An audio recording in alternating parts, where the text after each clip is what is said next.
Hi everyone, it's Ty from the Misplay here, and I'm here to show off my Magistus deck profile video. If you're unfamiliar with the Magistus, they're a deck that uses their extra deck essentially to become equips. Each of them having an effect as a monster and then an effect as an equip card. I think it's very unique. It's a spellcaster deck that uses a lot of pre-existing or well-known characters like Endymion or Madame Very from the Witchcrafter archetype. I think it's a very unique deck, a very unique archetype that doesn't get as much love as it should. So I'm here today to show off my deck profile for it. I've been playing it for around 6 months now, so still fairly new, but I'm really enjoying it. If you've never seen any of our deck profile videos, like all the ones on the channel, this is a pure deck. So Josh and I run a slightly different format where we don't run any out of archetype extra deck. And if we do run any out of archetype main deck, it has to fit with the theme of the deck. So this one has one tech card, I believe, for the monsters, and a couple tech cards for the spells that fit in with the spellcaster theme. So I'm going to jump right on in. We're going to start off with the best of the main deck. Zoroa, the Magistus of Flame at 3. So Zoroa is pretty much what you want to see every opener. When his effect is he can target one monster on the field, one Magistus on the field, and equip it with one from the extra deck. And if he is equipped with a Magistus monster from the extra deck, he gets to special summon one level 4 spellcaster from the hand or graveyard in offense position. So he's really good. In a deck where we have Xyz, Link, Synchro, Fusion, like we have all the extra deck types, he's really good, and he's one of the starters you want to see right away. The other starter you always want to see is Rillinoa, the Magistus of Very. She's so good. So when she's normal or special summon, you can activate one of the following effects. You get a search of a Magistus spell or trap, which will typically always be, if you didn't open it, try Magistus, which we'll get into later. You can return one of your banished spellcasters from the banished zone to the graveyard, which 2 out of the 4 of the main deck Magistus monsters have a banish effect from the graveyard. She's really good. These are essentially the 2 you always want to see in your opening hand, so you run 3 each. If you don't, like, you can work around it as the other 2 are useful, but they're the ones you want to see all the time. Move them to the side, and we'll get into the others that you pseudo want to see. You want to see it because there's only 4 unique Magistus monsters in the main deck, so you pretty much run most of them at 3, except for I run playsets of all of them. Never mind. We'll get into Crowley. So you can send one Magistus from your hand to the graveyard to special summon him. So he's good as well. If you've already used your normal summon, you can discard one of your other Magistuses, which will probably be Endymion, to special summon him to go into your Xyz, Link, or Synchro plays. He's really good.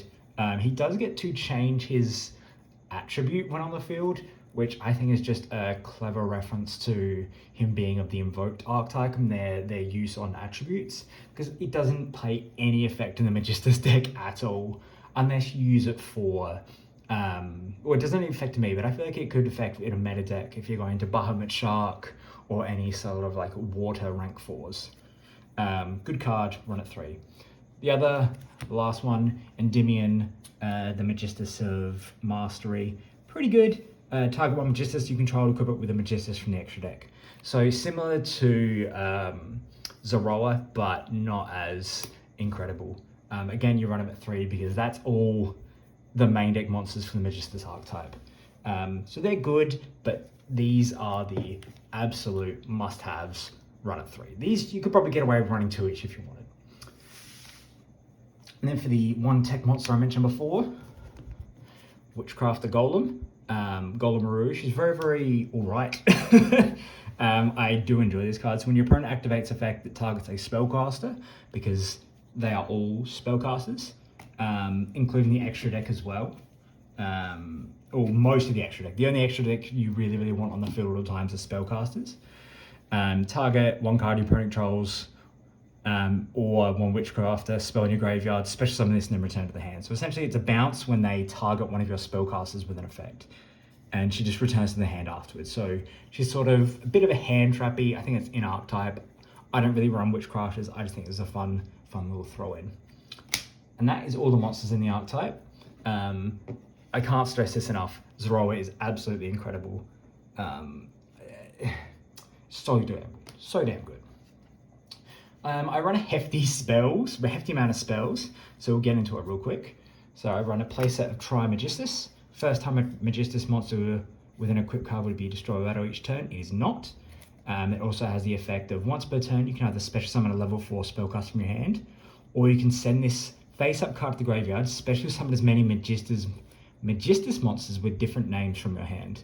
You very rarely use that second, like, send to the graveyard to mass special summon. Typically, you just use the first one to get an additional summon each turn, because you go into a very specific, newly acquired boss monster. So you sort of, typically you want to normal summon him, and then special summon, where does she go? Special summon Rillanoa. And then you get a search of something else. Because typically if you search Rillanoa, you're searching Magistus. Again, you want to open this every time. If you did, and you have Rillanoa, typically you will search out Magistus Thurgy. So you target a Magistus monster you control, equip it with a Magistus monster from your extra deck or graveyard. So either from your graveyard or from the extra deck. It's just an easy equip, because we'll get into it a bit later, but each of them, like I mentioned, each of the extra deck Magistus monsters have a really unique effect. Another one we run 3 of is Magistus Vitra. Target one Magistus monster in your graveyard, special summon it. So it's essentially just your in-archetype monster reborn. It does have a banish effect. If one of your Magistus would be destroyed by card effect, you can banish it instead. Good card. I run 3 of it because it's definitely searchable. Then for the final Magistus spell trap, I run 2 of Invocation, which is the fusion. If you couldn't have guessed by Invocation, but it's just fusion to get out the 1 fusion in the extra deck. I don't think it's incredible. I usually go into the fusion if that's all I can go into, so I just run it at 2. That is all for the Magistus spells. So to fill up the space, we run a couple sort of spellcaster themed deck cards. 2 Magician's Right Hand, pretty well known to most people, but if you don't know, negate the effects of your opponent's first spell card or effect while you control a spellcaster. Really good.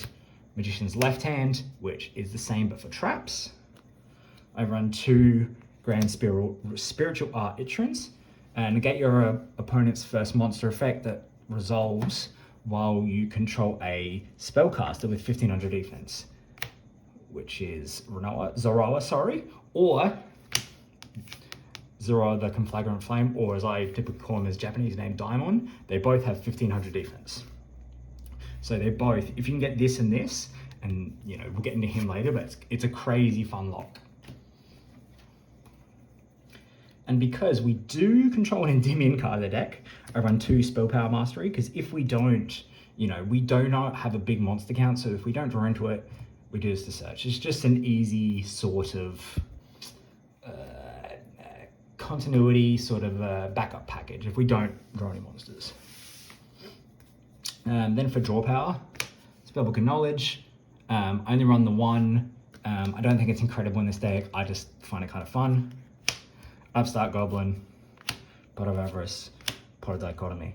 I've thinking about taking out this and adding another Dichotomy, just because, again, we don't have a crazy amount of monsters in the main deck. We do send a lot of the extra deck to the graveyard, you know, because we can't OTK, so we're typically 2 to 3 turns, maybe sometimes 4. But I find Dichotomy just works a little bit better. So that's my Draw Power.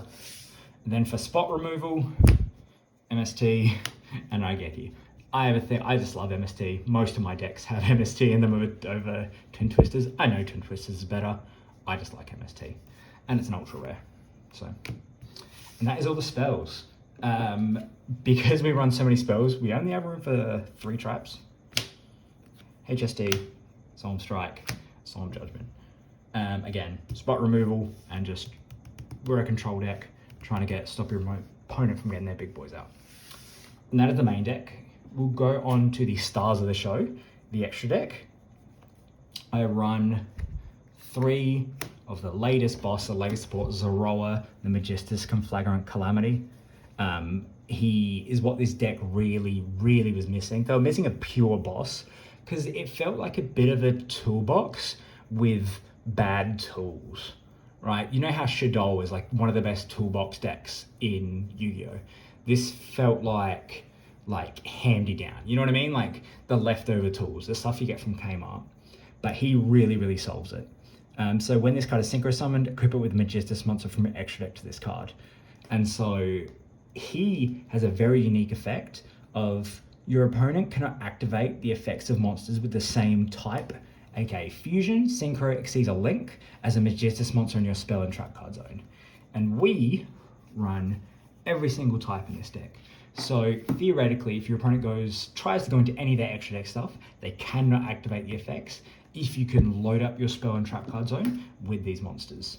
And because they already give whoever they're equipped to effects, and typically you want to load them up onto him, so he is just this absolute unstoppable boss. He's really fun. He's sort of if you get him out with, let's say you're going up against like rockets, if you get him out with, no, not rockets, even with an Artemis, they can't go into Striker Dragon. Effect don't activate. If you get him out against the new Exorcisters, they cannot do anything. He's sort of, I've got him in the field with the anti of whatever deck you're playing. What are you going to do now? Here's the absolute, like, here is the game state. What do you do? Love him. We run 2 Artemis. When she's equipped to one, she can is it a special summon or a search? You can add 1 Magistus monster from your deck to your hand. So it's just a complete search once per turn while she's equipped to one. Very good. If a Magistus monster is normal special summon while she's in the field, she can equip to them. So if you were to link one and then use try Magistus, she can go into that, and it's fun little plays. I think she's probably the best like starter as an equip because she can just search whatever monster you need. I want to say the best for protection is Vahram. His equip effect, your opponent can, well, this monster card it's equipped to cannot be destroyed by spell or trap effects. So on him, your opponent cannot activate synchro effects, and then he can't be destroyed by spell or trap. It's great protection. And also he has the other effect of an equipped card is so again, assuming he's attached to him, he can't be destroyed by spell or trap effects, and whatever he attacks is destroyed. Really good card. He's typically the first one I go into, Vahram, unless I need to go into one of the others to stop my opponent activating. He's my first line of protection. Love Vahram. I run 2 of. I'm going to clear these away and act as if Zoroa is the absolute one I'm at 2. So I'm running 2 Rillanoa. I think she's really good.